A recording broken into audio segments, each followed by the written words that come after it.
Assalamualaikum warahmatullahi wabarakatuh. Tuan-tuan dan puan-puan, para penonton yang masih bersama-sama dalam program ini, kita membincangkan mengenai 30 bisikan hati isteri dalam sebuah buku bertajuk Pikatlah Hatiku. Pikatlah Hatiku. Saya yang tulis buku ini, tuan-tuan dan puan-puan. Pikatlah Hatiku, 30 bisikan hati isteri. Jadi dalam perbincangan pada hari ini kita akan membincangkan tajuk, wahai suamiku, sesekali pandai-pandailah memuji isterimu ini. Saya dah sebut sebanyak kali sepintas lalu, tapi kali ini tentang pujian yang saya nak buat. Kenapa perlu pujian? Pujian ini membukakan selera kita untuk melakukan yang baik. Pujian ini membukakan jalan kita untuk diteroka, untuk melakukan sesuatu yang terbaik untuk suami dan untuk ahli keluarga. Pujian ini akan membukakan hati kita untuk melihat ruang-ruang baru dalam kehidupan kita ini. Ruang-ruang baru yang akan mengukir semangat kasih sayang dan kecintaan yang baru dalam keluarga. Apalagi, pujian-pujian ini juga membuka ruang kepada kita. Dengan pujian ini kita dapat mengukur setakat mana suami menghargai kita, setakat mana isteri menghargai suami. Apa arti pujian lagi? Pujian juga, saudara-saudara, membawa kepada hubungan yang sentiasa baik. Orang kalau hubungan tak baik ni dia tak puji, kalau musuh dia tak puji, tapi dia puji, kawan yang rapat dia puji, teman dia puji. Apalagi dalam konteks suami isteri, bukan teman sahaja hidup di dunia ini, tapi teman-teman yang akan kalau boleh menyemati bersama. Jadi sudah tentulah pujian-pujian ini merupakan hiasan-hiasan. Ingat para penonton, pujian seperti bunga-bunga. Pujian seperti bunga yang harum yang semerbak. Pujian akan melegakan pemikiran. Pujian akan membukakan ruang perasaan. Pujian akan menyebabkan kita berfikir terus ke hadapan untuk melihat secara positif bahawa keluargaku ini dengan suamiku dan aku sebagai isterinya akan terus memimpin anak-anak ini menjadi keluarga yang paling bahagia di dunia yang fana ini. Jadi sebab itu jangan lokek sangat nak memuji. Sebab itu jangan bakhil sangat dengan kata-kata yang dapat diluahkan yang ada unsur pujian-pujian kepada isteri dan kepada suami. Saya tengok dalam tradisi orang Arab ni suka memuji.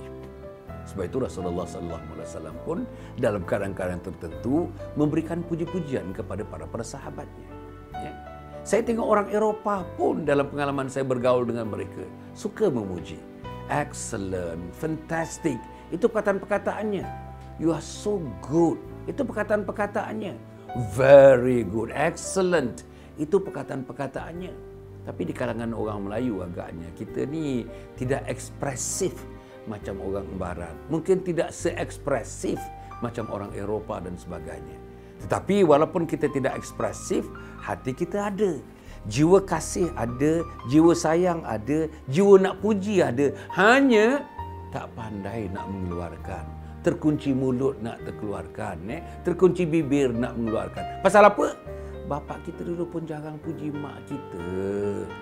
Akhirnya penyakit tak pandai memuji orang tu jatuh kepada kita.